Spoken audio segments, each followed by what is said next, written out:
Good evening, everybody. My name is Nick. I'm an alcoholic. We're going to go ahead and get started. Just a quick announcements. We have a Facebook page, excellent way to stay sober and stay connected. We also have a YouTube page, a Doylestown recovery group. If you want information about that, come see me after the meeting. We have CDs on the table back there. They're free for the taking of our speakers from the past. Please help yourself to those. We have two sister groups. One is on Monday night at 6 o'clock right here in this building. It's a step meeting. We bring a speaker in and talk about a step each week, go through the steps. And on Thursday night, we have a big book breakdown, big book study meeting at 7:30, just right up the street at Salem Church on Court Street. If you want information about those meetings, come see me as well. And we eventually will have some hoodies again, some Conscious Contact hoodies. So we'll go ahead and get started. Brian's going to be our chairperson, so let's have a good time. Thank you.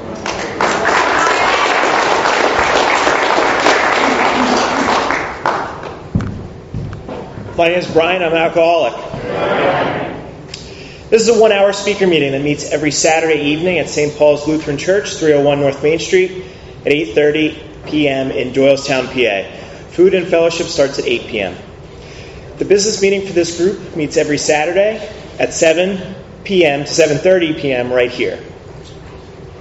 The purpose of this group is to provide a consistent message of hope and recovery through God reliance and service to others through the practice and teaching of the 12 steps. We record all speakers so that others may benefit from their message of recovery. If you wish not to be recorded, simply ask. This is an open meeting of Alcoholics Anonymous. The group would like to welcome everyone, especially newcomers. Is there anyone new or from out of town that would like to introduce themselves with their first name? I'm Tom. I'm an alcoholic. Hey, Tom. Welcome. Teddy, alcoholic. Teddy. Welcome. The Conscious Contact Speaker Group encourages sponsorship. Would anyone with a working knowledge of the 12 steps and is willing to sponsor, please raise your hands.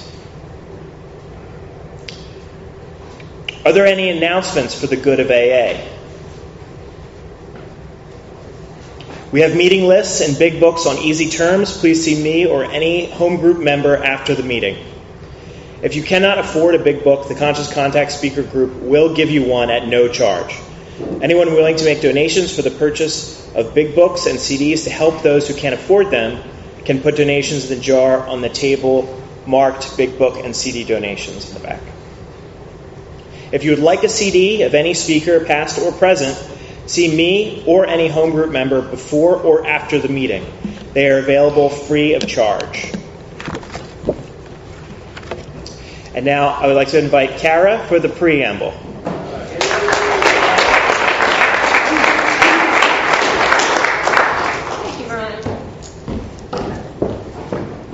Hello, everybody. My name is Kara, and I'm an alcoholic. Hey, everybody. Alcoholics Anonymous is a fellowship of men and women who share their experience, strength, and hope with each other that they may solve their common problem and help others to recover from alcoholism. The only requirement for membership is a desire to stop drinking. There are no dues or fees for AA membership. We are self-supporting through our own contributions.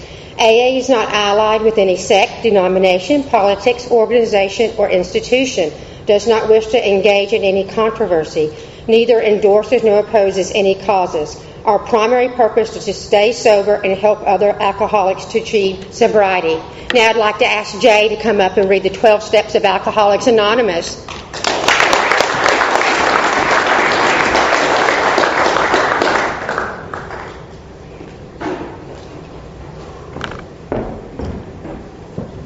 My name is Jay and I'm an alcoholic. The AA 12 Steps of Recovery. Step 1. We admitted we were powerless over alcohol, that our lives had become unmanageable. Step 2. Came to believe that a power greater than ourselves could restore us to sanity. Step 3. Made a decision to turn our will and our lives over to the care of God as we understood Him. Step 4. Made a searching and fearless moral inventory of ourselves. Step 5. Admitted to God, to ourselves, and to another human being the exact nature of our wrongs. Step 6. We're entirely ready to have God remove all these defects of character. Step 7. Humbly asked Him to remove our shortcomings. Step 8. Made a list of all persons we had harmed and became willing to make amends to them all. Step 9. Made direct amends to such people wherever possible, except when to do so would injure them or others. Step 10. Continued to take personal inventory, and when we were wrong, promptly admitted it. Step 11. Sought through prayer and meditation to improve our conscious contact with God as we understood Him, praying only for knowledge of His will for us and the power to carry that out. And step 12. Having had a spiritual awakening as a result of these steps, we tried to carry this message to alcoholics and to practice these principles in all our affairs.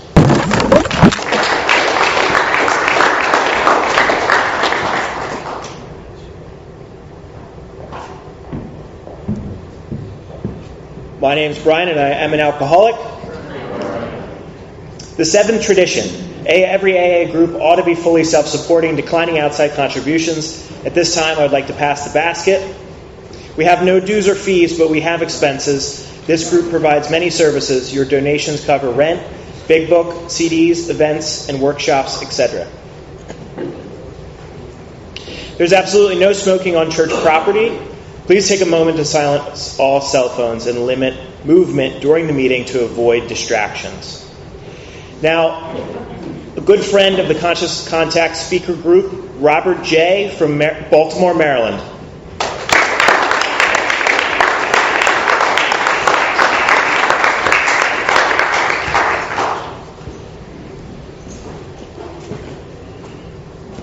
Good evening.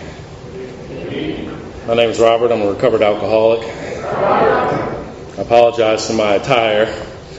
I wasn't really sure where I was coming to, but God always sees fit to put me exactly where I'm supposed to be. So hopefully, through some prayer that I did before I came in here, we'll get something out of me that's consistent with what His will would be for a message of hope and strength. My sobriety date is April 22nd, 2020. I've been in and out of the rooms of AA for about 10 years, trying to figure out why I couldn't stay sober.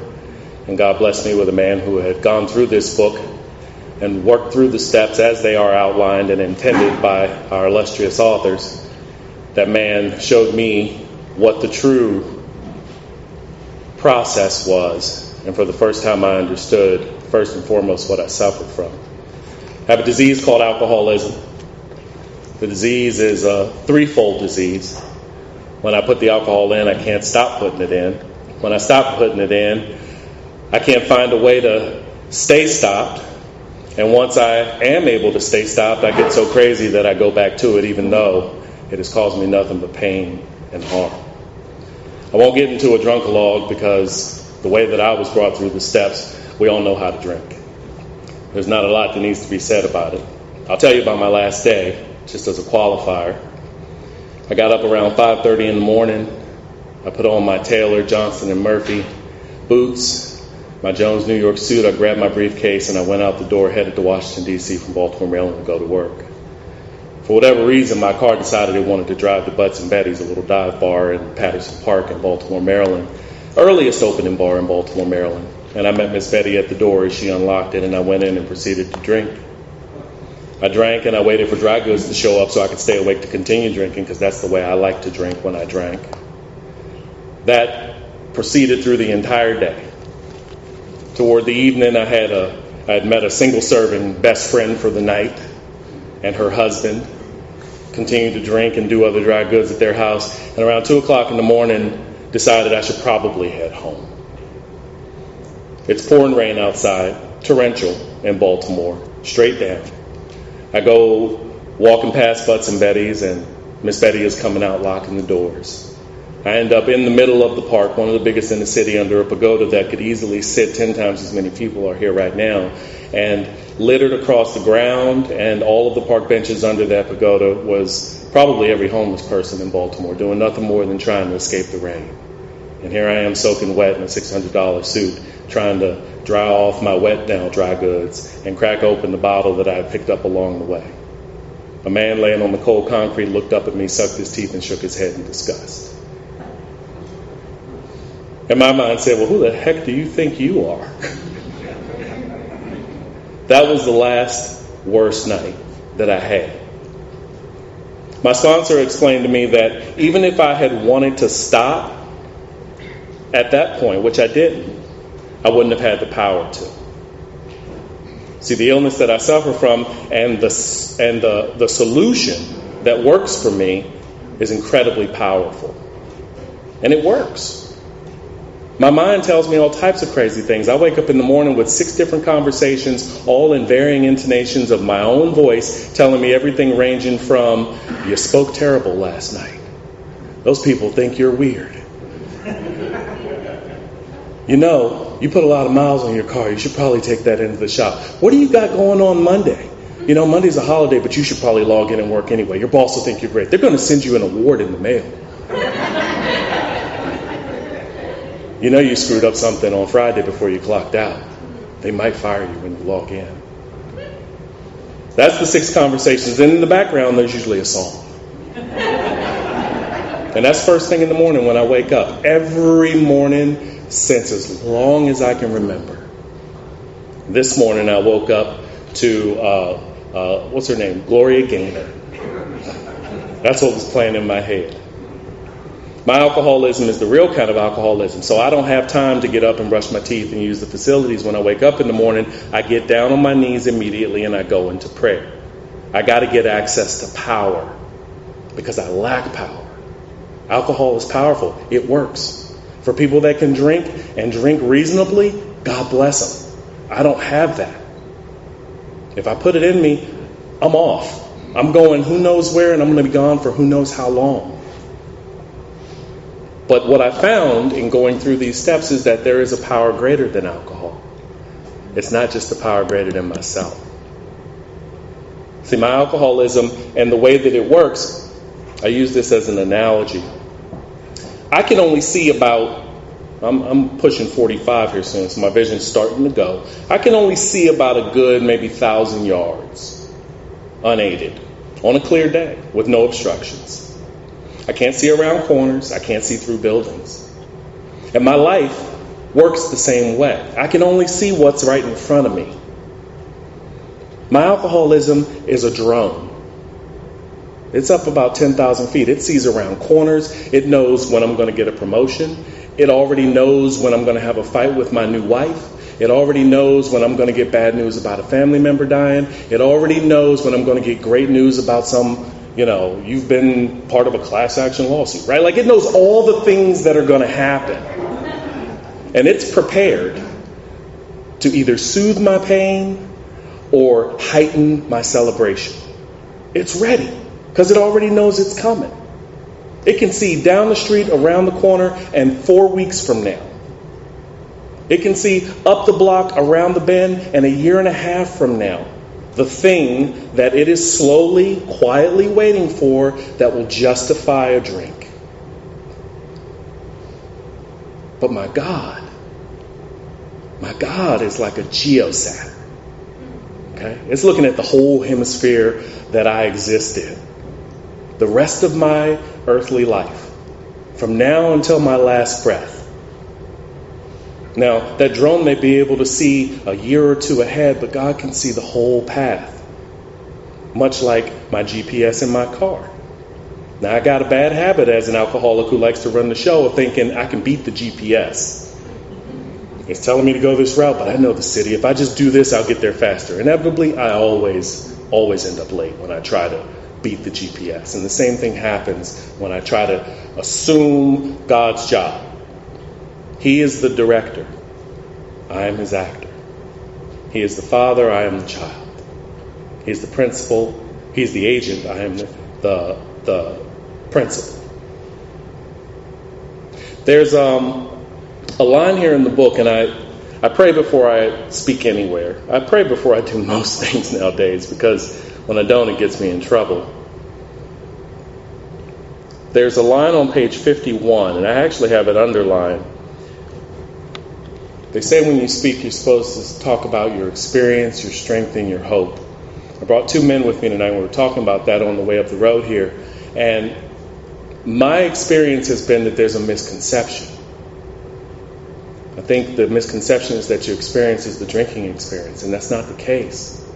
And so I looked through the book as I was sitting there. I was praying, and I was flipping through the book, and I opened my eyes and looked down, and the answer was there. On page 51, at the top of the page, it says, leaving aside the drink question. Because if you haven't had a drink in here in the last 48 hours, you no longer have a drinking problem. The alcohol's out of your system. The shakes are gone. You might have had a good night's sleep and a meal or two. Leaving aside the drink problem, they will tell why living was so unsatisfactory. And that's my problem. The drink worked. Yeah, my life was unsatisfactory, but I didn't care. Once they removed my solution, life was incredibly unsatisfactory, and there was no way to resolve the, as the book puts it, restless, irritable, and discontented state of being that I was in. My mind wouldn't sit quietly. It was constantly racing. I wanted to be alone until I didn't. Then I wanted to be around you. Then I was terrified and needed to be alone.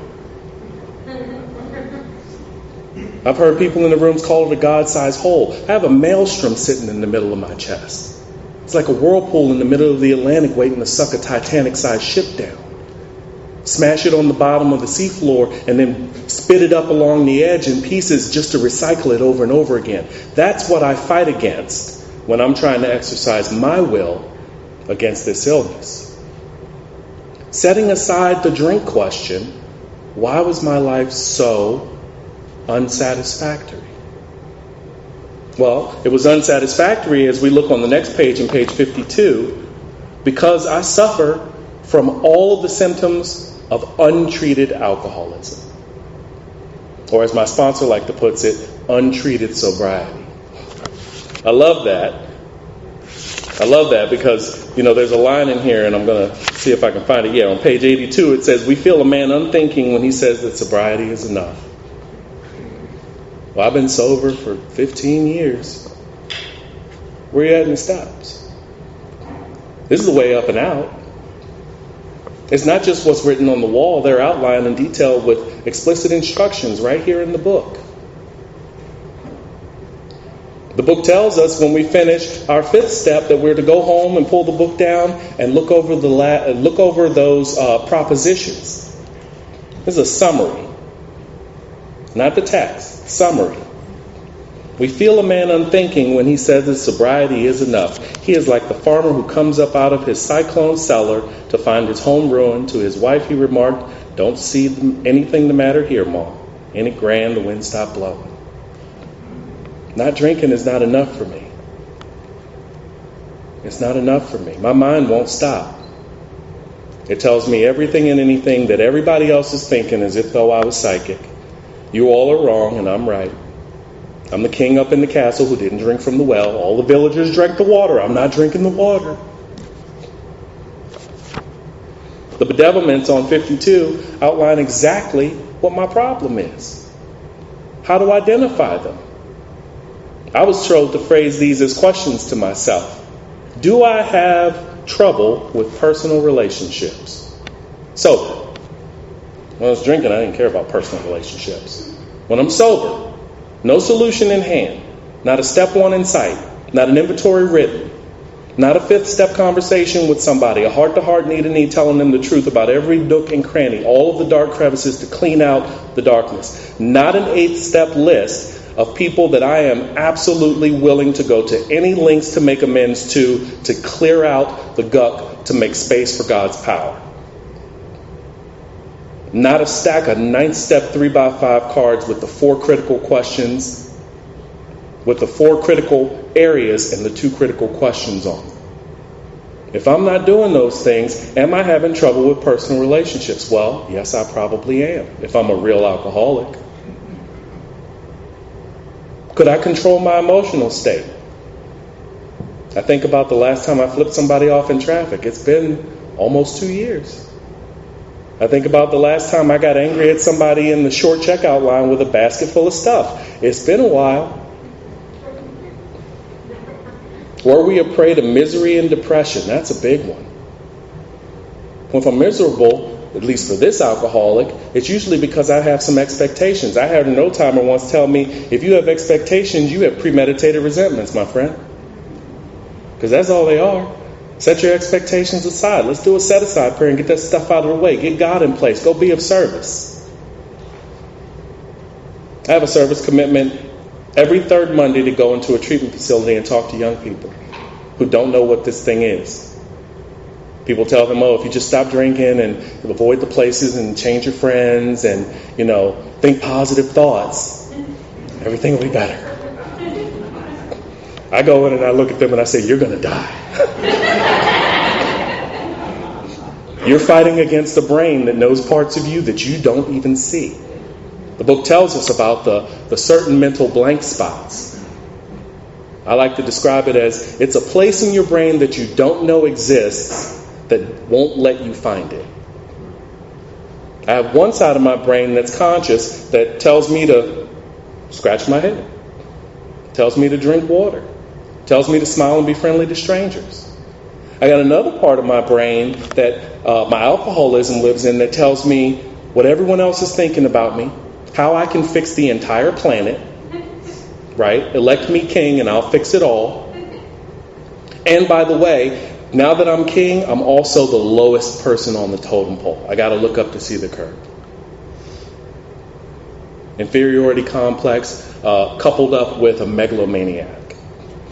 And even though I can recognize that piece once I've been around here a while, if I've done a thorough inventory, if I've done the fifth step, if I'm trying to make some amends, I can see where my defects lie. My alcoholism has a whole nother component of these little spots in my brain that I don't even know exist. I can't even see them. That's the insidiousness of this illness, is that we don't know what we don't know.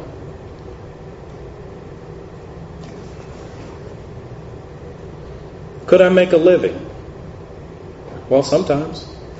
I get up and go to work. Sometimes I would, sometimes I wouldn't. I'd make up all types of excuses. I probably had 3 or 4 grandmas die for my boss's sake. Did I have a feeling of uselessness? Untreated? Absolutely. What's the point? Why make new friends? All I'm going to do is disappoint them. What's the point? Why seek out a relationship? All I'm going to do is make her feel unhappy, unappreciated.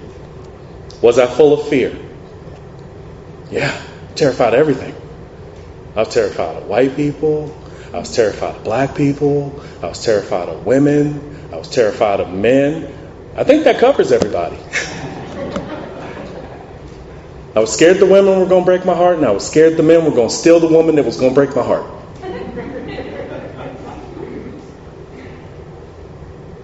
Was I unhappy? Morbidly. There was no happiness to be found. I got a sense of ease and comfort with the first drink.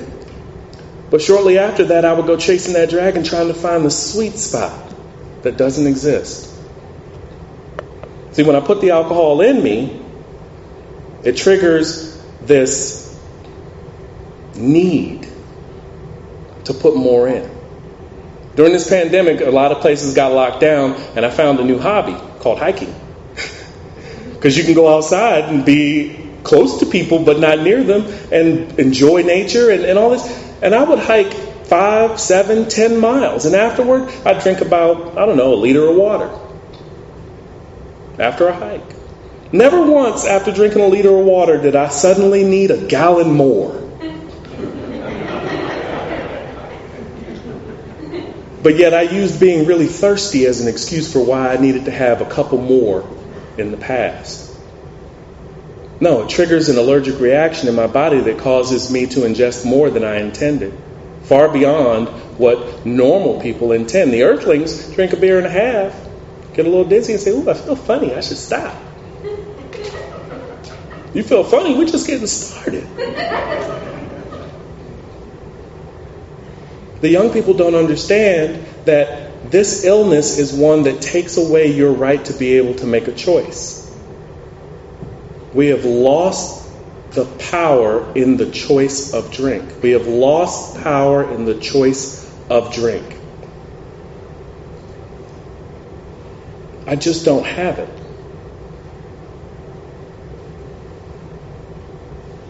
When my sponsor took me through this work, he asked me to do 2 things. He said, 1, keep our appointments. I scheduled the time for you and for you alone. This is important work that we're doing. If you need to cancel, let me know ahead of time, because I can be working with another drunk. And 2, be as honest as you're capable.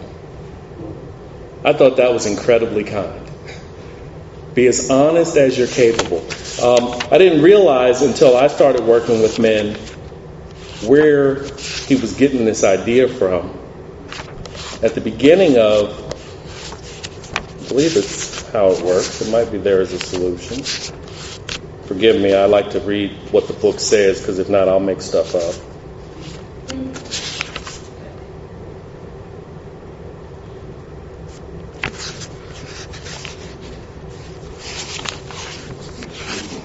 Here we go. It is how it works. This first paragraph, it says, rarely have we seen a person fail who has thoroughly followed our path.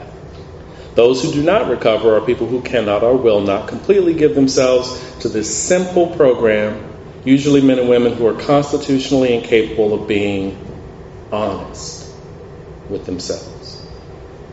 There are such unfortunates. They are not at fault.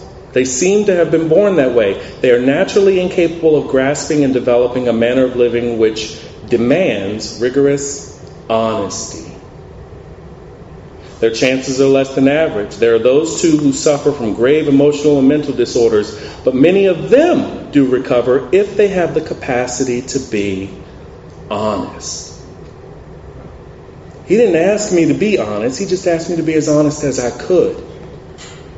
God already knows everything. Who am I lying to?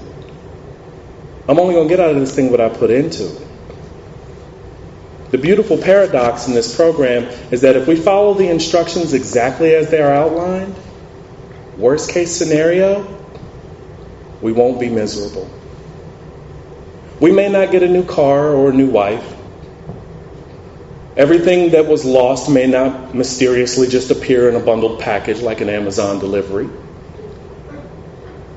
But maybe, just maybe, we'll get some peace.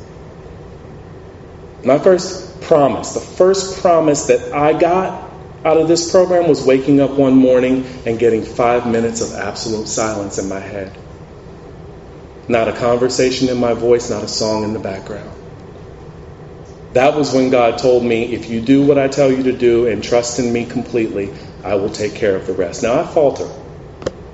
I'm a good AA. I slip and slide all over the place with my defects. I like to tell people how to run their lives, and then like to criticize them when things go wrong because they didn't do to the letter what I suggested they do. But the closer I stay to this thing, and the more I work with the people in it, staying in all 3 sides of the triangle, service, recovery, and unity, I get a chance each day to experience some of God's grace. Someone told me once that grace is something you can't earn, you don't deserve, and you can't give away. It's always there for you.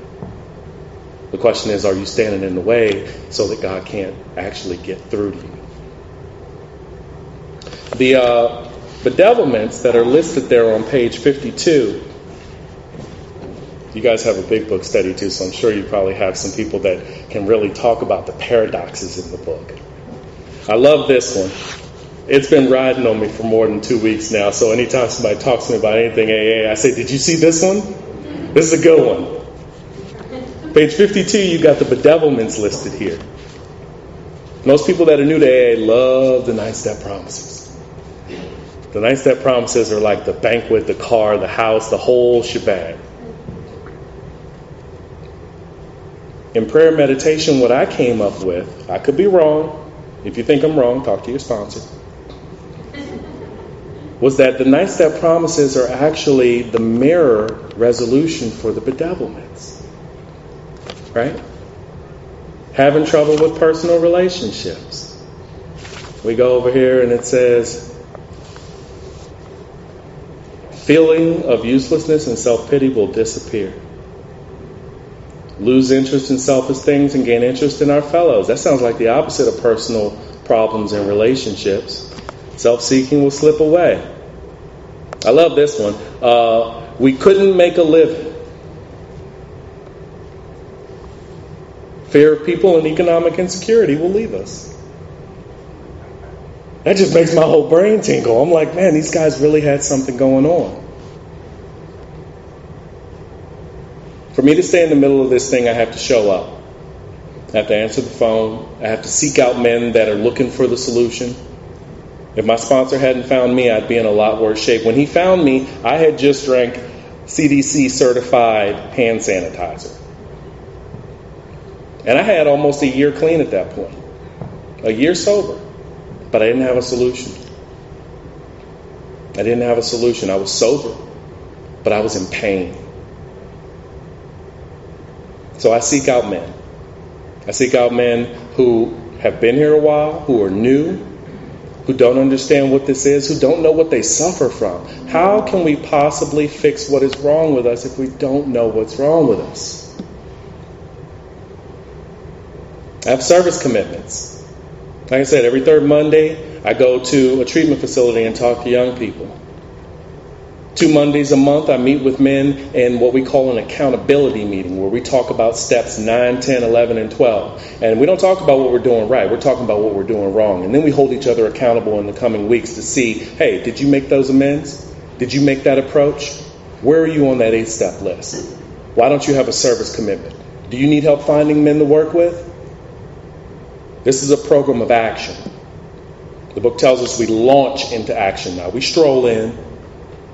Now we put it on cruise control and just wait until we get to step no.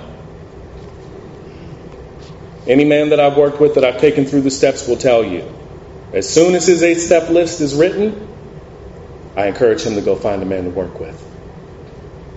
If you have an understanding of what you're suffering from and you are ready and willing and able to start making amends, it's time for you to put your hand out to help another man get his hand into the hand of God. I have 2 home groups. One on Tuesday nights that meets in Baltimore called the Firing Line. We're a big book study group. That's all we do. We bring people in from all over the country to pick up where the last person left off and to give what their experience has been with the text that they've been asked to read that night. They can go as long as they want or as short as they want. My other home group is 5 nights a week at 6 p.m. online. Also the Firing Line. Also a big book study group. I never felt like I had a home. I felt like every room that I walked into, I was different, I was other. I didn't feel right around black people because I don't talk the way urban black people talk. I didn't feel right around white people because, well, I'm not white. AA gave me a place where we have not only a common problem, but a common solution. Every AA meeting in the world, every room where there is a meeting where we're discussing the solution outlined in this book is home. You are all my brothers and sisters. Once I started seeing that as a truth, my perspective about the world around me changed.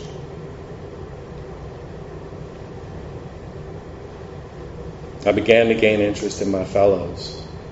The self-seeking slipped away. My whole attitude and outlook upon life changed. Fear of people and economic insecurity left me.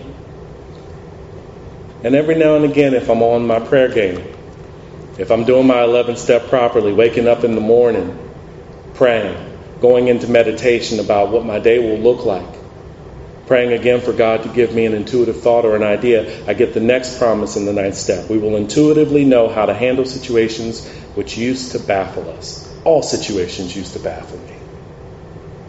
All situations. We will suddenly realize that God is doing for us what we could not do for ourselves.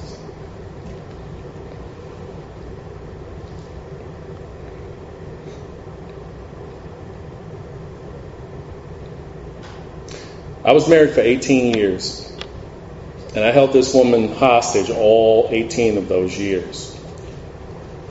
Many rehabs, much infidelity, economic insecurity, unsurety, nothing that anybody should ever have to deal with. I went through the program. I went through the steps. I continue to revisit them. My sponsor took me through a small piece of the text in here that I didn't know I needed or wanted, but I got to a place where I felt like I just didn't want to be alone anymore. And he said, there's an answer for that. I said, where? He said, in the book. I said, no, there isn't. It tells me that I'm supposed to do all this stuff. I feel like all I'm doing is AA. I wake up in the morning, AA. Middle of the day, thy will be done, not mine. Third step, AA. Right? I'm calling up people, 10-stepping throughout the day. By the way, my sponsor said if we're not 10-stepping at least once a day, we're probably not doing the 10-step properly. Right? Because these things will crop up, not may. He sat me down and he asked me a question. He said, why would God trust you with one of his children to love if you haven't figured out why he loves you yet? I was insulted. And then he showed me in the book the ideals inventory. We went down through the list and he said, your list is wrong. You've outlined what you want this woman to look like. And that's not the way. Who do you want to be at your core? Let's go back and look at your conduct inventory. What would God have you be? And I ask that question constantly of myself. Usually in the mornings as part of my meditation. God, what would you have me be? Not what would you have me do? Because if I'm left to my own devices to do what I want to do, there's surely pain and suffering to come. I'm an alcoholic. Recovered, sure. Safe and protected in a state of neutrality, conditional upon the work that I do on a daily basis. Daily basis. I don't get to stay neutral and call myself recovered every day of the week. It doesn't happen. I don't have a thought of the drink. I'm safe and protected from that, but not from the brain. Not from the sense of self that causes me to think and feel and believe things that are inconsistent with what God's will is.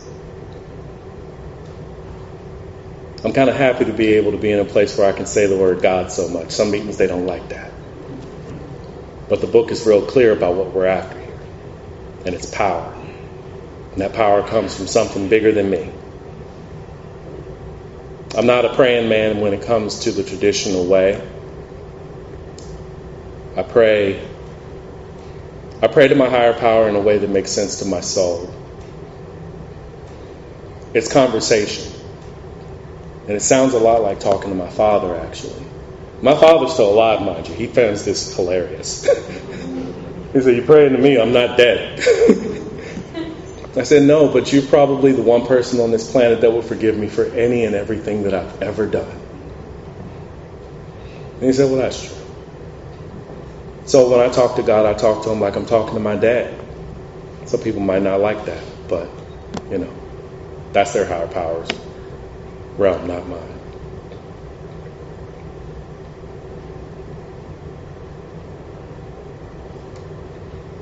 I want to read one more thing here in the book, and I'm not sure if I'm going to make it to 9:30, but I'm going to try.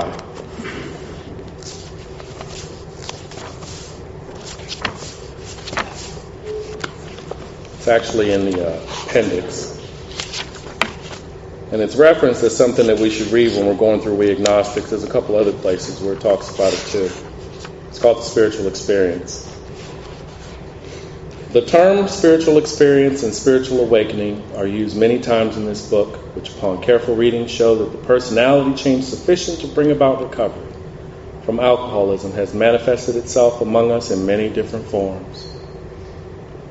Yet, it is true that our first printing gave many readers the impression that this personality change or religious experience must be in the nature of sudden and spectacular upheavals. Happily for everyone, this conclusion is erroneous.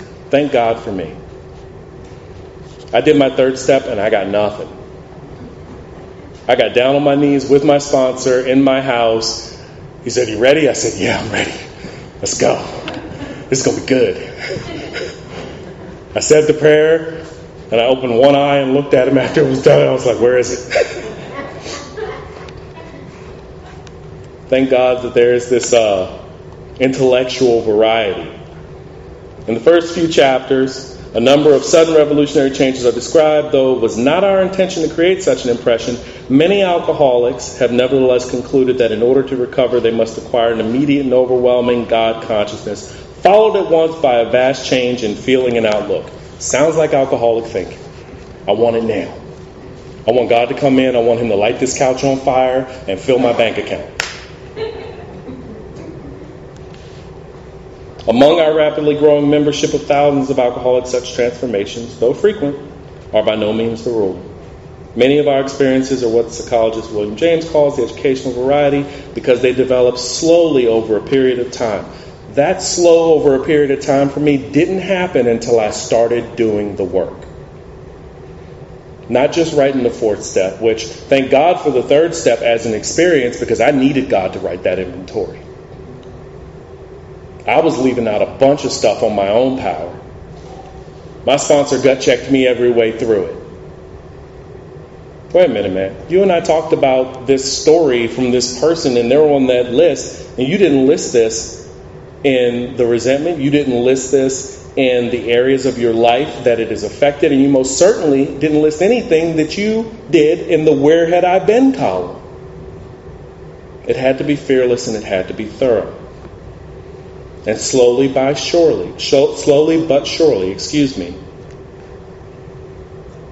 it did develop. Quite often, friends of the newcomer are aware of the difference long before he is himself. I wondered why the women in AA stayed away from me for like the first 9 months. All the guys are getting hugs. I'm like, where's my hugs? Maybe they hadn't realized the change in me. I'm like, hey, look, I changed. I'm different. I'm safe to be around. He finally realizes that he has undergone a profound alteration in his reaction to life, that such a change could hardly have been brought about by himself alone. What often takes place in a few months could seldom have been accomplished in years of self-discipline. Some of us AAs like to think we could rewrite some of this. Self-discipline, medication, psychotherapy, incarceration. I've tried it all. Mental hospitals, some random things on the internet, let's microdoses and all kinds of... I've tried everything. None of those things worked. With few exceptions, our members find that they have tapped an unusual and unsuspected inner resource, which they presently identify with their own conception of a power greater than themselves. I was not interested in God when I came here. My conception of God was my grandmother's God, because she's the only person that ever took me to church.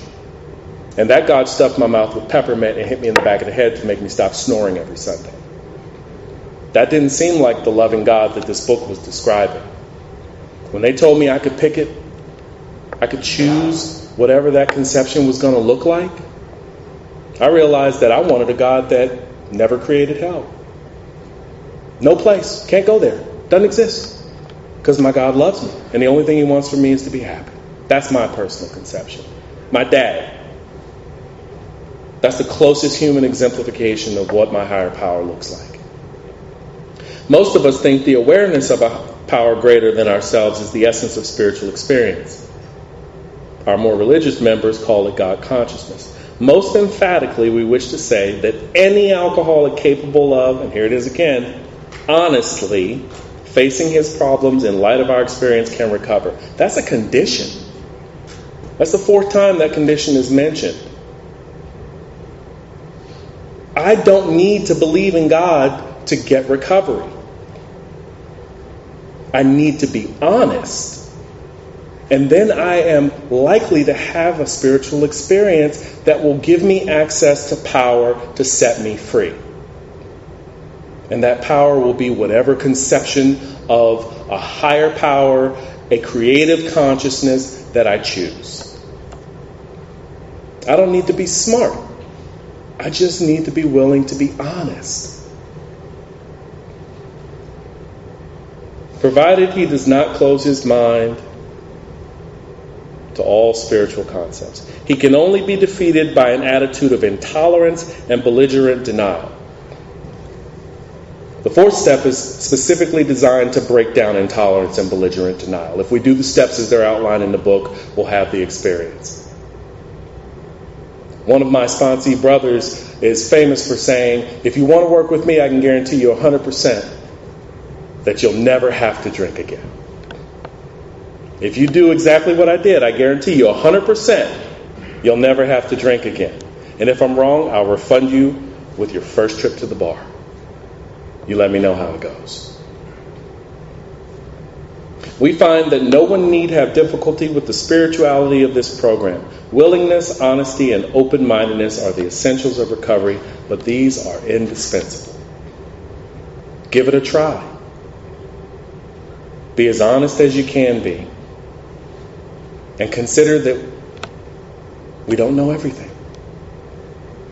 Those are all antithesis. Those are all the antithesis of an active alcoholic mind, untreated sobriety.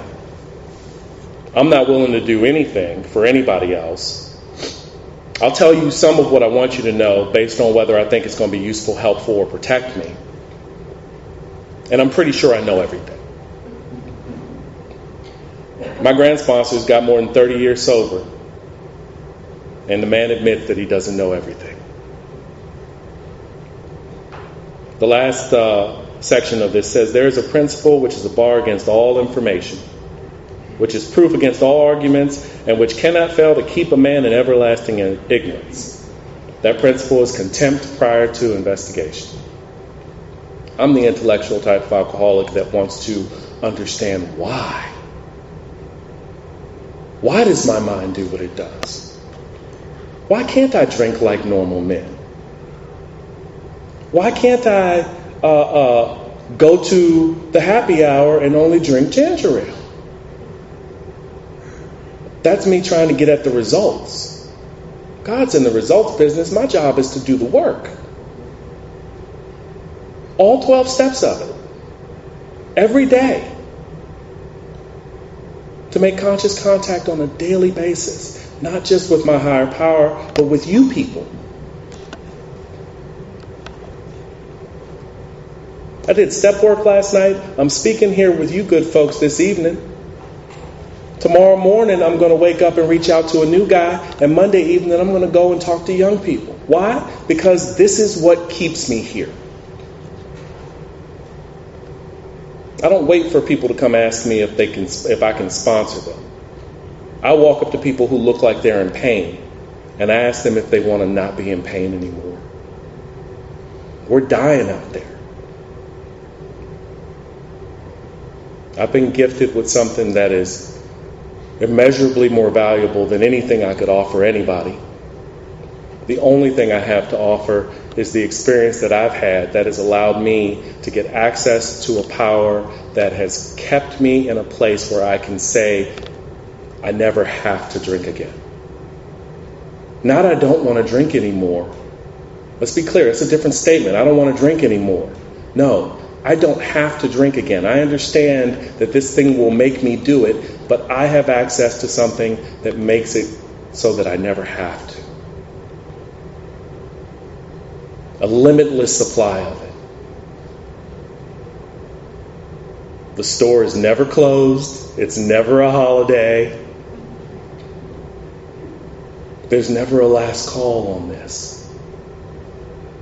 God works in rough going. The fellowship of AA is the lifeblood.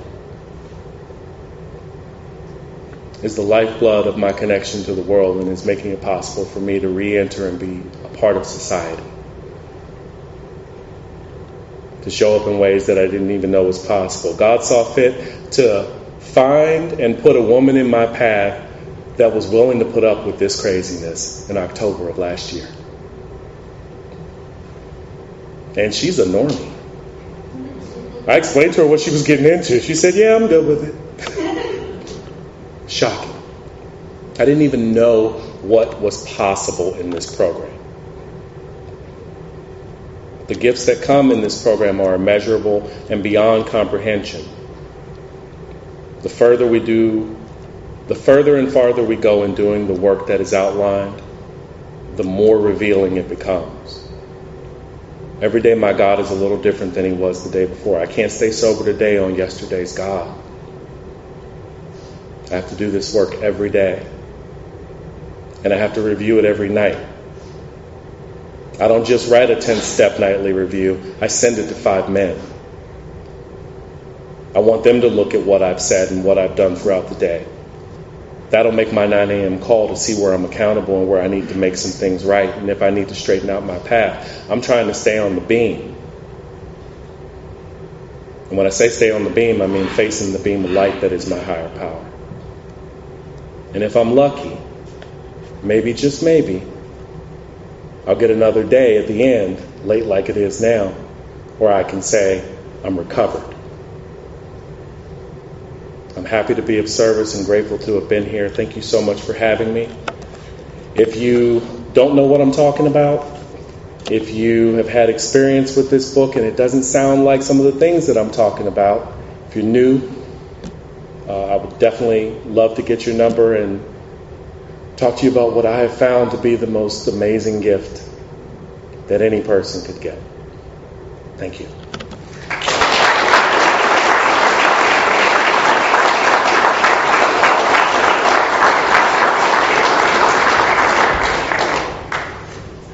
My name's Nick. I'm an alcoholic. That was fantastic. Thank you so much for that powerful message of hope. Let's give another round of applause for our speaker.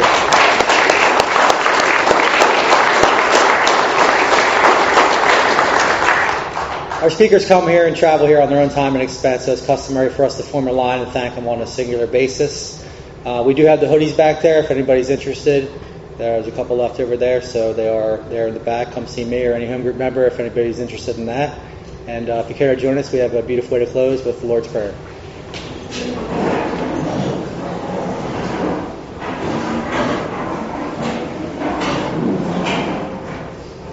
Our Father,